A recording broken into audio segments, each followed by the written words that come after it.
പരിശുദ്ധാത്മാവേ എന്നിൽ വന്നു നിറയണമേ. പരിശുദ്ധാത്മാവേ കൃപ ചൊരിയണമേ. പരിശുദ്ധാത്മാവേ ശക്തി പകരണമേ. എൻ്റെ മാത്രം ജീവിതത്തിൽ എന്താ ഇങ്ങനെ? എൻ്റെ കുടുംബത്തിൽ മാത്രം എന്താ ഇങ്ങനെ? എൻ്റെ മകൻ്റെ കാര്യത്തിൽ മാത്രം എന്താ ഇങ്ങനെ? എൻ്റെ മകളുടെ കാര്യത്തിൽ മാത്രം എന്താ ഇങ്ങനെ? എൻ്റെ ഭർത്താവിൻ്റെ കാര്യം, എൻ്റെ ഭാര്യയുടെ കാര്യം എന്നിങ്ങനെ ഏതെങ്കിലും വിഷയത്തിൽ നിങ്ങൾ ഭാരപ്പെടുന്നുണ്ടെങ്കിൽ ഈ വചനം അങ്ങോട്ട് വായിച്ചോ. എന്താ വചനം പഠിപ്പിക്കുന്നത്? 1 Corinthians chapter 10 verse 13. മനുഷ്യ സാധാരണമല്ലാത്ത ഒരു പ്രലോഭനവും നിങ്ങൾക്ക് നേരിട്ടിട്ടില്ല. ദൈവം വിശ്വസ്തനാണ്.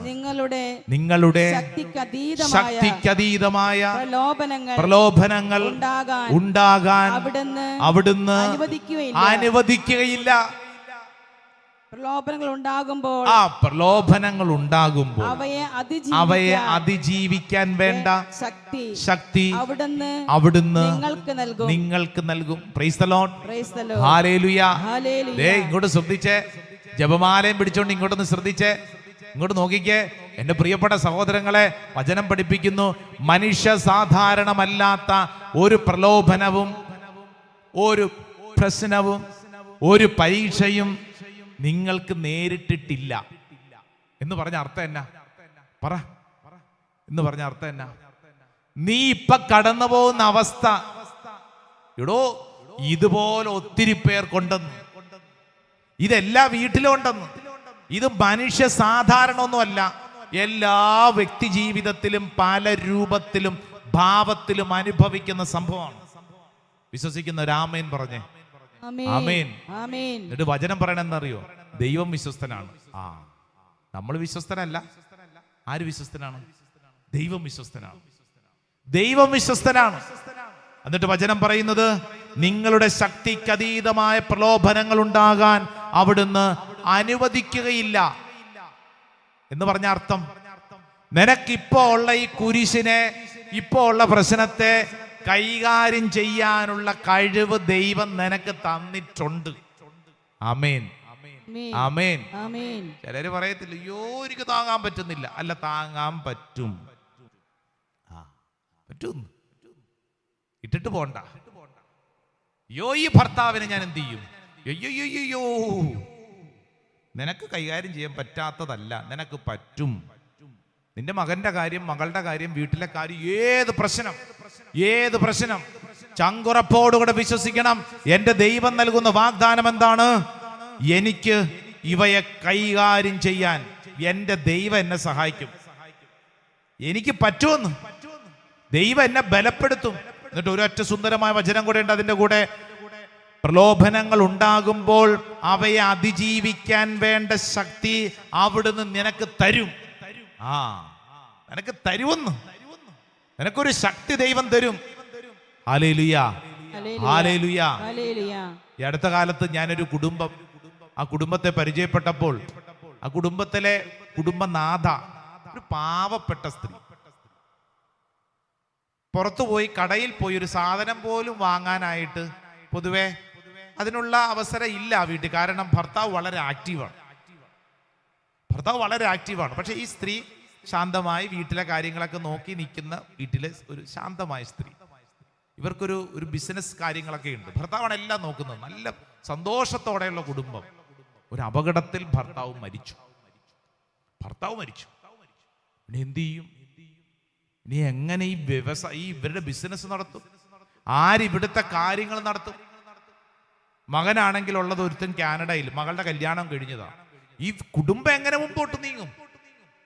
നാട്ടുകാരെല്ലാം പറഞ്ഞു, തീർന്നു, ആ കുടുംബം തീർന്നു. ഇനിയിപ്പം അവളെ കൊണ്ടൊന്നും ഇതൊന്നും പറ്റത്തില്ല, പാവം, അതിനെന്നാ ചെയ്യാനാ? എന്നാ നിങ്ങൾക്കറിയോ, ഭർത്താവിന്റെ മരണം വല്ലാണ്ട് ഭാരമാണ്. പ്രാർത്ഥിച്ച് ബലം പ്രാപിച്ച സ്ത്രീ, ഇന്നീ സ്ത്രീ സ്വന്തമായിട്ട് കാർ ഓടിച്ച് ആ ബിസിനസ് കാര്യങ്ങളൊക്കെ നടത്തുന്നു, മീറ്റിങ്ങുകൾക്കൊക്കെ പോകുന്നു, കടയിൽ പോകുന്നു. എന്ന് വച്ചു കഴിഞ്ഞാൽ ഒരു കാലഘട്ടം, ഒരു പ്രായം വരെ ചെയ്യാതിരുന്ന പല കാര്യങ്ങളും ഇപ്പൊ ചെയ്യാൻ തുടങ്ങി. ആ കുടുംബത്തെ മുന്നോട്ട് നയിക്കുന്നു. ആ സഹോദരിയോട് ഞാൻ ഇതെങ്ങനെ ബലം കിട്ടിയെന്ന് ചോദിച്ചപ്പോൾ എന്നോട് പറഞ്ഞെന്ന വചനമാണ് ഈ വചനം. ഏതാണെന്നറിയാവോ? പ്രലോഭനങ്ങൾ ഉണ്ടാകുമ്പോൾ അവയെ അതിജീവിക്കാൻ വേണ്ട ശക്തി അവിടുന്ന് നിങ്ങൾക്ക് തരുമെന്ന്. നിനക്കൊരു ക്രൈസിസ്, ഒരു പ്രശ്നമുണ്ടോ? ആ പ്രശ്നത്തെ കൈകാര്യം ചെയ്യാൻ വേണ്ട ശക്തിയും കൂടെ ദൈവം നിനക്ക് അങ്ങ് തരും. ഹല്ലേലൂയാ, ഹല്ലേലൂയാ, ഹല്ലേലൂയാ. പരിശുദ്ധ മറിയം, നമ്മൾ നേരത്തെ വചനത്തിൽ പഠിച്ചില്ലേ, മാലാഖ മുമ്പിൽ നിന്ന് മറഞ്ഞു എന്ന് പറഞ്ഞു കഴിഞ്ഞാൽ പിന്നെ വെറുതെ വഴിയിൽ ഇട്ടിട്ട് പോയെന്നല്ല അതിന്റെ അർത്ഥം. അവയെ നേരിടാൻ വേണ്ട ചങ്കുറപ്പ് കിട്ടിയെന്ന് ഈ സ്ത്രീക്ക്. മറിയം എന്ന് പറയുന്ന നമ്മൾ വചനത്തിൽ പഠിക്കുന്ന മറിയം ആരും കൂടെ നിന്നുകൊണ്ട് സപ്പോർട്ട് ചെയ്തില്ല. പക്ഷേ ഉള്ളിന്റെ ഉള്ളിൽ ഒരു ബലം കിട്ടി, ജീവിതത്തെ നേരിടാനുള്ള ബലം. അതുകൊണ്ടാണ് കാൽവരി മലയിൽ സ്വന്തം മകൻ പെടഞ്ഞു വീണ് മരിക്കുമ്പോഴും ഈ അമ്മ പ്രാർത്ഥനയോടെ ആ കുരിശിൻ ചുവട്ടിൽ നിന്നത്. ആ സുന്ദരമായ പിയാത്ത ചിത്രത്തിൽ മകന്റെ ചേതനയറ്റ ശരീരത്തെ ഇങ്ങനെ നേർത്ത് പിടിച്ചുകൊണ്ടിരിക്കുമ്പോൾ ഈ അമ്മയുടെ ഉള്ളിലൂടെ കടന്നുപോയത് നമുക്ക് മനസ്സിലാവില്ല. പക്ഷെ ഒരു കാര്യം ഉറപ്പ്, ഈ അമ്മയ്ക്ക് ഉള്ളിന്റെ ഉള്ളിൽ ഒരു ബലം ഉണ്ടായിരുന്നു. ഹല്ലേലൂയാ, ഹല്ലേലൂയാ. നമുക്ക് വേണ്ട എന്നാന്നറിയോ? ജപമാല ചൊല്ലി പ്രാർത്ഥിക്കുന്ന ഓരോ വ്യക്തിക്കും വേണ്ടത് ഈ ഉള്ളിന്റെ ഉള്ളിൽ ഒരു ബലം കിട്ടണം. പ്രൈസ് ദി ലോർഡ്, ഹല്ലേലൂയാ. ഇല്ലെങ്കിൽ എന്തു പറ്റും? ഒരു വാക്ക് ആരെങ്കിലും പറഞ്ഞാൽ മതി, അപ്പ ഡിം. കണ്ടിട്ടില്ലേ ചിലരെ? ചിലരോട് ചോദിക്കും നിന്നെ എന്തിനു കൊള്ളാം? എന്നെ എന്തിനു കൊള്ളാം? എന്നെ എന്തിനു കൊള്ളാം? എന്നെ എന്തിനു കൊള്ളാം? പിന്നെ ഇങ്ങനെ സ്വയം ചിന്തിച്ച് എന്നെ എന്തിനു കൊള്ളാം? പിന്നെ മുറിക്കകത്ത് പോയി ഇരുന്ന് എന്നെ എന്തിനു കൊള്ളാം? എന്നെ എന്തിനും കൊള്ളിയാൽ. മറ്റുള്ളവർ പറയുന്നൊരു വാക്കിൽ കുടുങ്ങി തീരാനുള്ളതല്ല നിന്റെ ജീവിതം. നാട്ടുകാർ പലതും പറയുന്നു, നിനക്ക് ചുറ്റുവട്ടത്തുള്ളവർ പലതും പറയും. മറ്റുള്ളവർ പറയുന്ന വാക്കുകളിലും നിനക്കുണ്ടാവുന്ന ഒരു സംഭവത്തിലും കുടുങ്ങി തീരാനുള്ളതല്ല നിന്റെ ജീവിതം. പ്രശ്നങ്ങൾ പലതും ഉണ്ടാവും, രോഗങ്ങൾ പലതും ഉണ്ടാവും. ജീവിതം പല രീതികളിൽ ഇങ്ങനെ മറിഞ്ഞുകൊണ്ടിരിക്കും, കലങ്ങി മറിഞ്ഞുകൊണ്ടിരിക്കും. ഇട്ടിട്ട് പോകാനാണോ? അല്ലെന്ന്. നിന്റെ ഉള്ളിൽ ഒരു ചങ്കുറപ്പ് വേണം. അതിനാ ജപമാല ചൊല്ലുന്നത്. ഈ ജപമാല നിനക്ക് നൽകുന്നത് ചങ്കുറപ്പിന്റെ ബലമാണ്. ഏത് പ്രതിസന്ധി വന്നാലും അവയെ കൈകാര്യം ചെയ്യാനുള്ള ചങ്കുറപ്പ്. സ്വരം ഉയർത്തി പറഞ്ഞ ഹല്ലേലൂയാ, ഹല്ലേലൂയാ. ഇല്ലെങ്കിൽ എന്താണെന്നറിയോ? അമിതമായ ആകുലത. ഇപ്പൊ ധ്യാനത്തിനൊക്കെ വരുമ്പോഴത്തേക്ക് ചിലര് പറയുന്ന ആദ്യത്തെ കാര്യം അച്ഛാ, യോ ടെൻഷൻ അച്ഛാ, ടെൻഷൻ, ആങ്സൈറ്റി. എന്താണ് ഈ ആകുലത എന്ന് പറഞ്ഞു കഴിഞ്ഞാൽ? ആകുലത എന്ന് പറഞ്ഞാൽ എന്താ അർത്ഥം? കൃത്യം വ്യക്തം, ദൈവത്തിലുള്ള ആശ്രയത്തില്ലെന്ന്. നീ ഇങ്ങനെ ആകുലപ്പെട്ടോണ്ടിരുന്ന കാര്യം വല്ലതും നടക്കൂ? നിന്നെ ഈ ഭൂമിയിൽ സൃഷ്ടിച്ചത് ആരാ? നിന്റെ ദൈവം. നിന്നെ ഇവിടെ ഇരുത്തിയിരിക്കുന്ന നിന്റെ ദൈവം. നിനക്കൊരു ദൈവമുണ്ടെന്ന്, നിനക്കൊരു ദൈവമുണ്ടെന്ന്. കഴിഞ്ഞ ധ്യാനത്തിന്റെ സമാപനത്തിൽ ഒരു ചെറുപ്പക്കാരൻ എന്നോട് പറഞ്ഞു, അച്ഛാ ഞാൻ ധ്യാനം കഴിഞ്ഞ് പോകാൻ പോവാ, പക്ഷേ ടെൻഷനാ അച്ഛാ, ടെൻഷൻ. ഞാൻ ചോദിച്ചു എന്നാ പറ്റി? അച്ഛാ ഞാൻ ധ്യാനത്തിന് വന്നതേ മദ്യപാനം നിർത്താനാ. ഞാൻ നിർത്തി അച്ഛാ. പക്ഷെ അച്ഛാ ഞാൻ പോകുന്നത് അച്ഛാ എൻ്റെ സാഹചര്യം അത്ര ശരിയല്ല. എൻ്റെ കൂട്ടുകാര്, എൻ്റെ ചില പ്രിയപ്പെട്ടവരുണ്ട്, അവരുടെ അടുക്കലോട്ടാ പോകുന്നത്. അവിടെ പോയാൽ ഞാൻ വീണ്ടും കുടിച്ചു പോകും എന്നൊരു ചിന്ത നിന്റെ ഉള്ളിലല്ലേ? നീ നിന്നിൽ തന്നെ ആശ്രയിക്കും തോറും നിന്റെ ആകുലത വർദ്ധിച്ചോണ്ടിരിക്കും. നീ നിന്നിൽ തന്നെ ആശ്രയിക്കും തോറും എനിക്ക് കഴിവുണ്ടോ, എനിക്ക് എന്താണ് ബലം, എൻ്റെ എൻ്റെ എൻ്റെ എന്ന് ചിന്തിച്ചോണ്ടിരുന്നു കഴിഞ്ഞാൽ ഒരിക്കലും നമുക്ക് വളരാൻ പറ്റില്ല. ആ വളർച്ച നമ്മുടെ ഉള്ളിൽ ആകുലതയായിട്ട് മാറും. ആങ്സൈറ്റി ഇപ്പൊ ഇഷ്ടം പോലെ പേരുകളിലല്ല അറിയപ്പെടുന്നത്, അല്ലേ? എന്തോരം പേരാ, പ്രത്യേകിച്ച് കൊറോണയ്ക്ക് ശേഷം. ഡിപ്രഷൻ, ആങ്സൈറ്റി, സ്ട്രെസ്, എന്തെല്ലാം കാര്യങ്ങളാണ്. എന്താണ് ഈ സ്ട്രെസ് എന്ന് പറയുന്നത്? സ്ട്രെസ് എന്ന് പറഞ്ഞാൽ എന്താ? സ്ട്രെസ് എന്നാൽ എന്ത്? സ്ട്രെസ് എന്ന വാക്ക് ഇംഗ്ലീഷ് വാക്കാണ്. അതിന്റെ മലയാളം ഒന്ന് പറഞ്ഞേ. കൃത്യം വാക്കറിയാം, പറഞ്ഞേ. പിരിമുറുക്കം. എന്നതാണ്? പറഞ്ഞേ. പിരിമുറുക്കം. എന്തിന്റെ പിരിയ? എന്തോ ഒരു പിരി, മനസ്സിന്റെ പിരി. മനസ്സിനൊരു പിരിയുണ്ട്. ഒരു താളമുണ്ട്. ചിലരുടെ പിരി മുറുകിയിരിക്കുന്നു, ചിലരുടെ പിരിയില്ല, ചിലർക്ക് പിരി ലൂസ്, ചിലരുടെ പിരി വെട്ടി, അങ്ങനെയൊക്കെ പറയത്തില്ലേ? എന്ന് പറഞ്ഞാൽ എന്താ? നിന്റെ ഉള്ളിൽ നിനക്കൊരു താളമുണ്ട് ഉണ്ടെന്ന്. ഇപ്പൊ ഇവിടെ ഇരിക്കുന്നു, ഇവിടെ വചനം കേട്ടുകൊണ്ടിരിക്കുമ്പോൾ ഇപ്പൊ ഈ ചേട്ടൻ ചിന്തിക്കുന്നത് ഇന്ന് ബുധനാഴ്ച അല്ല ഇന്ന് ചൊവ്വാഴ്ച ദിവസം ഇവിടെ ഇരുന്നുകൊണ്ട് വചനം കേൾക്കുന്നു. അദ്ദേഹം ചിന്തിക്കുന്നത് അടുത്ത ചൊവ്വാഴ്ച ഒരാൾക്ക് ഒരു 25,000 രൂപ കൊടുക്കാനുണ്ട്. അദ്ദേഹം അതും കേട്ടോണ്ട് ഇവിടെ ഇരുന്നുകൊണ്ട് വചനം കേട്ടോണ്ടിരിക്കുമ്പോൾ അദ്ദേഹത്തിന്റെ ചിന്ത അടുത്ത ആഴ്ചയിൽ ഒരാൾക്ക് കൊടുക്കാനുള്ള 25,000 രൂപ. ഞാനൊരു കാര്യം ഇങ്ങനെ പറഞ്ഞുകൊണ്ടിരിക്കുന്നു, അദ്ദേഹത്തിന്റെ തലയ്ക്കകത്ത് 25,000 രൂപ അടുത്ത ആഴ്ച. ഞാൻ ഇവിടെ ഇരുന്നുകൊണ്ട് ഇത് പറയുന്നു, ഇത് വർത്തമാന സമയം.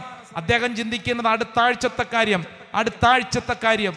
ഈ വർത്തമാന സമയവും അടുത്ത ആഴ്ചത്തെ കാര്യവും തമ്മിൽ ഉള്ളിന്റെ ഉള്ളിൽ ഇങ്ങനെ അങ്ങോട്ട് കൂട്ടി അങ്ങോട്ട് ഇടിക്കും. പിടികിട്ടുന്നുണ്ടോ? അതിങ്ങനെ പിരി ഇങ്ങനെ മുറുകാൻ തുടങ്ങും.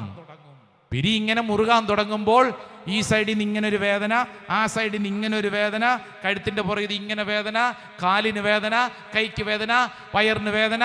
സൈക്കോസൊമാറ്റിക് എന്ന് പറയും. എന്ന് പറഞ്ഞു കഴിഞ്ഞാൽ സത്യത്തിൽ അത് ശാരീരിക രോഗമല്ല, നിന്റെ മനസ്സിലുണ്ടായതാണെന്ന്. നിന്റെ മനസ്സിലുണ്ടായ ആ പിരിമുറുക്കം, നിന്റെ ഉള്ളിലുണ്ടായ പിരിമുറുക്കം നിന്റെ ശരീരത്തിലോട്ട് കടന്നു വന്നിരിക്കുന്നു. പിടികിട്ടുന്നുണ്ടോ ആവോ? ഒട്ടുമുക്കാല രോഗങ്ങൾ സൈക്കോസൊമാറ്റിക് ആണെന്ന് ശാസ്ത്രം തന്നെ പഠിപ്പിക്കുമ്പോൾ ഈ വചന ശുശ്രൂഷയിൽ പങ്കെടുക്കുന്നവർ ശ്രദ്ധിക്കുക. അങ്ങനെയാണെങ്കിൽ പരിശുദ്ധ മറിയത്തിന് എന്തെല്ലാം ഡിപ്രഷൻ അടിച്ച്, അല്ലേ, ആങ്സൈറ്റി അടിച്ച്, സ്ട്രെസ് എന്നൊക്കെ പറഞ്ഞ് ഇതിനേക്കാളും വലിയ സ്ട്രെസ് ഉണ്ടോ? മറിയം കടന്നു പോയ സ്ട്രെസ്സേ പിരിമുറുക്കം. എന്നാ പിരിമുറുക്കം! ആ സ്ത്രീ ഗർഭവതിയാണെന്ന് അറിഞ്ഞപ്പോ ബന്ധുവായിട്ടുള്ള ഏലീശാമ ഗർഭിണി അങ്ങോട്ടോടുന്നു ഇങ്ങോട്ടോടുന്നു. എന്ത് ചെയ്യും? അയ്യോ, ടെൻഷൻ. ആകുലപ്പെടാൻ പോയാൽ അതിനെ സമയമുള്ളൂ. ആകുലത എന്നതിന്റെ അർത്ഥം എന്താണെന്നറിയാവോ? നിന്റെ ഉള്ളിൽ നിനക്ക് ദൈവാശ്രയബോധം നഷ്ടപ്പെട്ടു എന്നുള്ളതിന്റെ ഒരു തെളിവാണ്. സ്വരമുയർത്തി പറഞ്ഞ ഹല്ലേലൂയ, ഹല്ലേലൂയ, ഹല്ലേലൂയ. പഴയ നിയമത്തിലെ ഹന്ന സാമുവേലിന്റെ 1-ാം പുസ്തകം 1-ാം അധ്യായം 16-ാം തിരുവചനത്തിൽ ഹന്നാമ്മയുടെ ഒരു കണ്ണുനീരിന്റെ പ്രാർത്ഥനയുണ്ട്. ഈ ദാസിയെ അധപ്പതിച്ച ഒരുവളായി വിചാരിക്കരുത്. അത്യധികമായ ആകുലതയും അസ്വസ്ഥതയും മൂലമാണ് ഞാനിങ്ങനെ സംസാരിച്ചത്. ആകുലതപ്പെട്ടതുകൊണ്ടാണ്. എന്നിട്ട് വചനം പറയുന്നത് അവിടെ ദേവാലയത്തിൽ പോയി പ്രാർത്ഥിച്ച അവസരത്തിൽ ഈ ഹന്നാമ്മയുടെ ഒരു പുരോഹിതൻ പറഞ്ഞു, സമാധാനമായിട്ട് പോവുക, ഇസ്രായേലിന്റെ ദൈവം നിന്റെ പ്രാർത്ഥന സാധിച്ചു തരട്ടെ. എന്നിട്ട് വചനം മുന്നോട്ട് വായിക്കുമ്പോൾ 15-ാം തിരുവചനം പറയുന്നു, 18-ാം തിരുവചനം പറയുന്നു, പിന്നീടൊരിക്കലും അവളുടെ മുഖം മ്ലാനമായിട്ടില്ല. സ്വയം ചിന്തിച്ചോണ്ടിരുന്നപ്പോൾ, ആകുലപ്പെട്ടോണ്ടിരുന്നപ്പോൾ ഉറക്കം പോയി. എന്നെ കേൾക്കുന്ന പ്രിയപ്പെട്ടവർ, നീ നിന്റെ ജീവിതത്തിലെ കാര്യങ്ങളെ കുറിച്ച് നിന്റെ കഴിവിൽ നീ എന്ന വ്യക്തിയിൽ മാത്രം ആശ്രയിച്ചുകൊണ്ട് ചിന്തിച്ചാൽ നിനക്ക് ഉറക്കം നഷ്ടപ്പെടും, പിരിമുറുക്കം കൂടും, ആങ്സൈറ്റി, ഡിപ്രഷൻ പലതരത്തിലാകും. ആശുപത്രി പോകും, മരുന്ന് കഴിക്കും. മരുന്ന് കഴിച്ചാൽ എന്താ പ്രത്യേകത? നീ പിന്നെ സഡേഷൻ മൂഡാണ്, അങ്ങനെ ഇരിക്കും. അങ്ങനെ ഇരുന്ന് പോകും, അല്ലേ? അങ്ങനെ ഇരുന്ന് പോകും. ഇന്നത്തെ പിള്ളേര് ചോദിക്കുന്നത് ഏത് മൂഡ്, അതാ ചോദിക്കുന്നത്. നീ ഏത് മൂഡാന്നാ ചോദിക്കുന്നത്?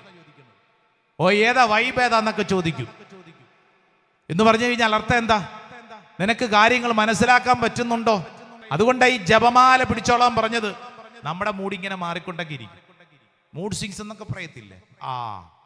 ചിലർക്ക് രാവിലെ കാപ്പി കുടിക്കുമ്പോൾ ഒരു മൂഡ്, 10 മണിയാകുമ്പോൾ വേറെ ഒരു മൂഡ്, 12 മണിയാകുമ്പോൾ അടുത്ത മൂഡ്, ഉച്ച കഴിയുമ്പോൾ വേറെ മൂഡ്. ഇതേത് മൂഡ് എന്നും പറഞ്ഞുകൊണ്ട് നടക്കേണ്ടി വരും. ശ്രദ്ധിക്കേണ്ട കാര്യം എന്നാണെന്നറിയോ? നിന്റെ ഉള്ളില് ഈ ജപമാല നൽകുന്ന ബലം, എന്തെല്ലാം പ്രശ്നങ്ങൾ ഉണ്ടായാലും, സാഹചര്യങ്ങൾ എത്ര വിപരീതമായിട്ടുണ്ടെങ്കിലും, ഈ ജപമാല പിടിക്കുമ്പോൾ പരിശുദ്ധ അമ്മ നിനക്ക് നൽകുന്ന ബലം ജീവിതത്തിലെ വ്യത്യസ്തമായ മൂഡുകളെ, വ്യത്യസ്തമായ അവസ്ഥകളെ ചേർത്ത് പിടിച്ച മറിയമാണ്. ഇട്ടിട്ട് പോയില്ലെന്ന് മറിയം. അതുകൊണ്ടാണ് ഞാൻ പറഞ്ഞതൊരു യാത്രയാണ്. എവിടെ തുടങ്ങുന്നു? ഫിയാത്തിൽ നിന്ന് തുടങ്ങി പിയാത്തയിൽ അവസാനിക്കുന്ന ഒരു യാത്ര. വലതുകര ഉയർത്തി പറഞ്ഞ ഹല്ലേലൂയ, ഹല്ലേലൂയ, ഹല്ലേലൂയ, ഹല്ലേലൂയ. പ്രിയപ്പെട്ടവരെ, നമ്മുടെ മുമ്പിൽ മത്തായിയുടെ സുവിശേഷം 6-ാം അധ്യായം അതിന്റെ 28-ാം തിരുവചനത്തിൽ ഈശോ പഠിപ്പിച്ചതും ഇത് തന്നെയാണ്. ആകുലപ്പെടേണ്ട. എന്നിട്ട് അതിന്റെ മുമ്പോട്ട് നീങ്ങുമ്പോൾ 31 തിരുവചനം ഒന്ന് വായിച്ചേ. മത്തായിയുടെ സുവിശേഷം 6-ാം അധ്യായം 31, ചാപ്റ്റർ 6 വേഴ്സ് 31. 31 തിരുവചനത്തിൽ, അതിനാൽ എന്ത് ഭക്ഷിക്കും, എന്തു ഭക്ഷിക്കും, എന്ത് പാനം ചെയ്യും, എന്ത് ധരിക്കും എന്ന് വിചാരിച്ച് നിങ്ങൾ ആകുലരാകേണ്ട. 33 തിരുവചനം വായിച്ചു. 34 വായിച്ചോ. 34. അതിനാൽ നാളെക്കുറിച്ച് നിങ്ങൾ ആകുലരാകരുത്. നാളത്തെ ദിനം തന്നെ അതിനെക്കുറിച്ച് ആകുലപ്പെട്ടുകൊള്ളും. Praise the Lord. Hallelujah. Pathros ലീഹ ഈ വിഷയത്തെക്കുറിച്ച് അല്പം കൂടെ മനോഹരമായിട്ട് എഴുതിയിരിക്കുന്നത് വായിക്കാവോ? Saint Paul's letter to Peter, പത്രോസിന്റെ 1-ാം ലേഖനം 5-ാം അധ്യായം 6-ഉം 7-ഉം തിരുവചനം. നല്ല ഒന്നാന്തരം വചനം, ഇത് കാണാതെ പഠിച്ചോ. പത്രോസിന്റെ 1-ാം ലേഖനം 5-ാം അധ്യായം 6-ഉം 7-ഉം തിരുവചനം വായിച്ചേ.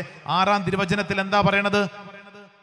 ദൈവത്തിന്റെ ശക്തമായ കരത്തിൻ കീഴിൽ നിങ്ങൾ താഴ്മയോടെ നിൽക്കുവിൻ. അവിടുന്ന് തക്ക സമയത്ത് നിങ്ങളെ ഉയർത്തിക്കൊള്ളും. നിങ്ങളുടെ ഉത്കണ്ഠകളെല്ലാം അവിടുത്തെ ഏൽപ്പിക്കുവിൻ. അവിടുന്ന് നിങ്ങളുടെ കാര്യത്തിൽ ശ്രദ്ധാലുവാണ്. Hallelujah, hallelujah. ജപമാല ചൊല്ലിപ്പോകുമ്പോൾ ഓരോ നിമിഷവും നീ വിശ്വസിക്കണം, എന്റെ കാര്യത്തിൽ ശ്രദ്ധാലുവാണെന്ന് പറഞ്ഞ ദൈവം എന്റെ ഉള്ളിലുണ്ട്. മറിയത്തിന്റെ മുമ്പിൽ നിന്ന് മാലാഖ മറഞ്ഞുവെന്ന് പറഞ്ഞു കഴിഞ്ഞാൽ അവളെ ഉപേക്ഷിച്ചിട്ട് എല്ലാം വിട്ടിട്ട് ഇനി നീ സഹിച്ചോ എന്ന് പറഞ്ഞു പോയെന്നല്ല, അവളുടെ ഉള്ളിൽ അന്നു മുതൽ പ്രവർത്തിക്കുന്ന ദൈവിക ശക്തി, പരിശുദ്ധാത്മാവ്. ജപമാല ചൊല്ലി പ്രാർത്ഥിക്കുന്ന ഓരോ വ്യക്തിയുടെയും ഉള്ളിൽ ദൈവത്തിന്റെ സമാധാനം എന്ന് പറഞ്ഞാൽ പരിശുദ്ധാത്മാവ്. സമാധാനം, പരിശുദ്ധാത്മാവ്. പരിശുദ്ധാത്മാവിന്റെ ഫലങ്ങളാണ് അതിലേറ്റവും പ്രധാനപ്പെട്ട ഒന്നാണ് സമാധാനം. എല്ലാ ധാരണയെയും ചിന്തയെയും അതിലംഘിക്കുന്ന ദൈവത്തിന്റെ സമാധാനം. അപ്പോൾ നിങ്ങളെ കാത്തുകൊള്ളുമെന്ന വചനത്തിന്റെ അർത്ഥം എന്താ? പ്രശ്നങ്ങൾ പലതും ഉണ്ടാവും, സങ്കടങ്ങൾ പലതും ഉണ്ടാവും.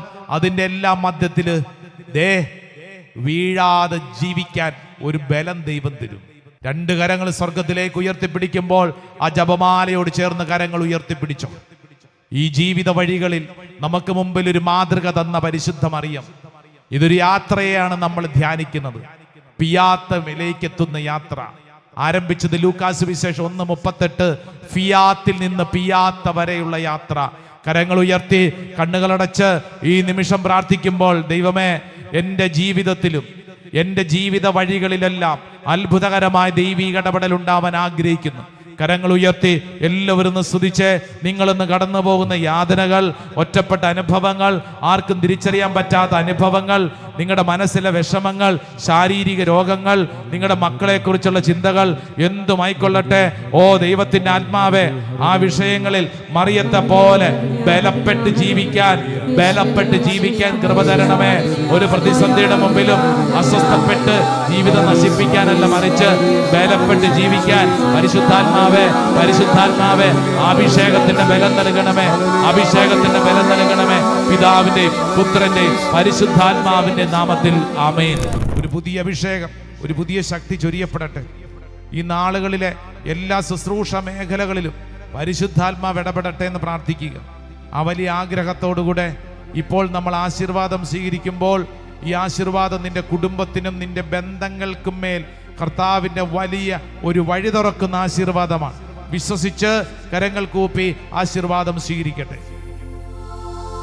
ആരാധന ആരാധന യേശുവേ ആരാധന.